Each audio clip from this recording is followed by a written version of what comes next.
Tout le monde et bienvenue à cette 5e vidéo de mes meilleures lectures en bande dessinée de 2016. Alors aujourd'hui, avant de passer à la dernière vidéo, je vais vous parler notamment de ma meilleure lecture de cette année.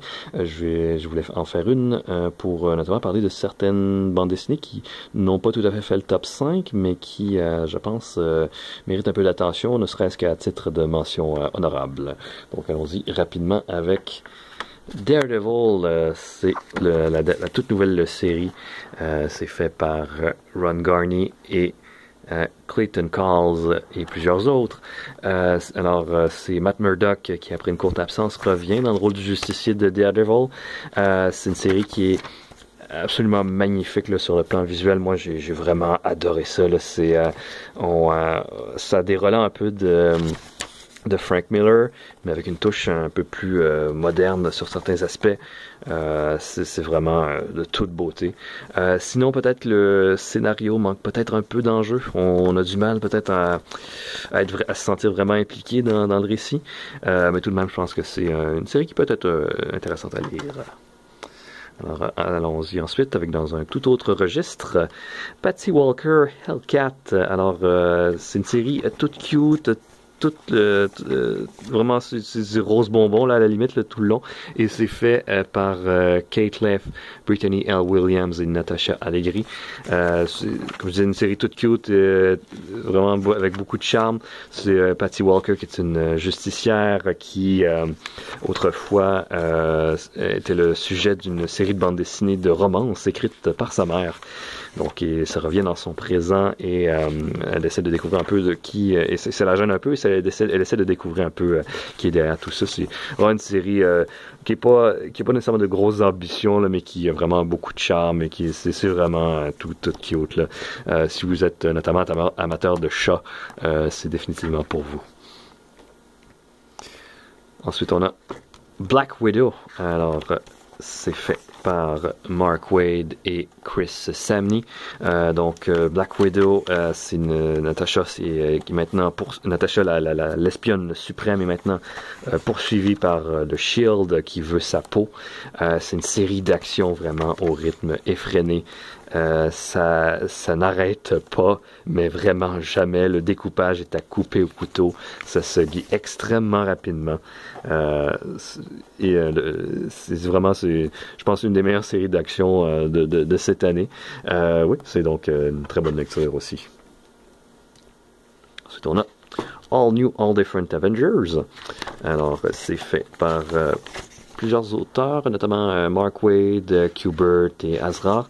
C'est les Avengers qui poursuivent leur aventure, mais cette fois avec un groupe un peu plus diversifié au niveau de la diversification raciale et des genres. Donc c'est une série quand même très très classique. On réinvente pas vraiment la roue de ce que sont les Avengers au final. Mais c'est quand même une lecture qui est très sympathique, que ses moments drôles, ses moments héroïques. Vraiment, c'est très simple comme approche, là, mais c'est quand même, si vous êtes dans le mode pour du super-héros classique, je pense que c'est une des très bonnes séries de cette année, donc à surveiller. Et parlant de livres d'équipe, on a Web Warriors. Alors, Web Warriors, c'est fait par notamment Mike Costa et David Baldion. C'est une série, en fait, qui raconte l'histoire de plusieurs Spider-Man de réalité alternative qui s'allient ensemble pour aider d'autres Spider-Man de réalité alternative qui sont dans le trouble. Et ça a l'air un peu compliqué comme ça, mais on s'y glisse quand même assez bien. C'est très drôle, vraiment. Les dialogues entre les personnages sont super amusants. Les situations dans lesquelles ils sont aussi le sont. Notamment ici, on les voit dans une réalité alternative qui s'avère être le dessin animé de Spider-Man des années 60. On a notamment une référence à un certain meme que je pense certains d'entre vous connaissent. C'est vraiment très le fun. Là. C'est pas de la grosse lecture intellectuelle, là. C'est vraiment le plus gros du fun vient, je pense, de l'interaction entre les personnages. Ils ont vraiment des très bonnes répliques entre eux, là. On passe un très bon moment. Peut-être pas nécessairement le livre le plus simple à aborder si on n'a jamais lu de Spider-Man dans notre vie, mais je pense que c'est quand même une lecture très le fun. Et parlant de lecture très le fun, on a également Spidey. Spidey, c'est fait par notamment Robbie Thompson et Nick Bradshaw et André Lima Araujo, désolé pour le nom. Alors, Spidey, en fait, c'est une relecture un peu des origines de Spider-Man, ou plutôt de l'époque où Peter Parker était un adolescent.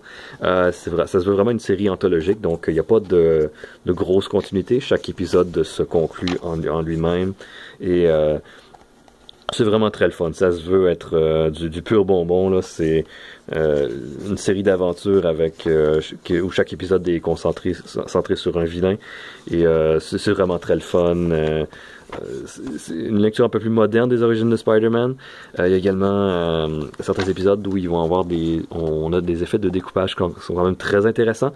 J'aurais peut-être aimé que ce soit un petit peu plus drôle, comme peut-être parce qu'on me l'a vendu comme ça aussi, là, mais ça reste quand même une lecture très le fun, et je pense que le deuxième et dernier tome vient de sortir, et j'ai déjà quand même très hâte de le lire.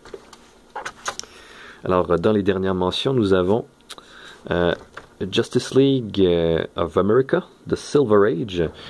C'est fait par notamment Gardner Fox, Mike Sekowsky et Bernard Sack. Désolé encore une fois pour les noms. Alors, j'accorde une certaine importance en général sur la préservation de vieux travaux en bande dessinée ou dans quelconque médium, seulement par idée de préservation du patrimoine. Je pense que c'est important aussi que l'on maintienne ces travaux-là disponibles et accessibles. C'est sûr, comme évidemment c'est une de mes lectures de cette année, ce n'est pas effectivement une BD qui est parue originalement cette année, c'est vraiment les premières aventures de la Justice League en 1959, si je me trompe pas. Donc avec notamment Star the Conqueror. C'est vraiment, moi je trouve ça aujourd'hui toujours très le fun à lire. On voit vraiment toujours le décalage vraiment incroyable entre le monde des années 60 de nos jours. C'est ce qui en devient peut-être, ce qui est peut-être risible aujourd'hui, et kitsch, est quand même très le fun à lire dans un certain sens. Là. C'est peut-être pas nécessairement les histoires les mieux racontées, là, mais c'est il y a une certaine énergie, un certain charme dans ces histoires-là qui se voulaient qui était à une époque où les histoires de super-héros étaient peut-être plus simples aussi. On a notamment ici le personnage de Snapper Carr, qui est un young hipster lad qui va devenir un peu le sidekick de la Justice League, et que son shtick à lui, c'est que il claque des doigts. C'est quand même très drôle quand on y pense, tout quand les auteurs essayaient de plaire à un jeune public pour attirer de nouveaux lectorats. Donc c'est une lecture vraiment très le fun d'un autre temps qui est quand même encore conservé beaucoup de charme. Alors et notamment à noter que ce recueil-là récolte environ une douzaine d'épisodes de Justice League pour une vingtaine de dollars. Là, je pense que c'est vraiment très très abordable, et vraiment je recommande. Il y a également les très jolies couvertures de Michael Cho. Au début, en fait, je pensais que c'était Darwin Cook. Le style est très semblable, mais pas du tout.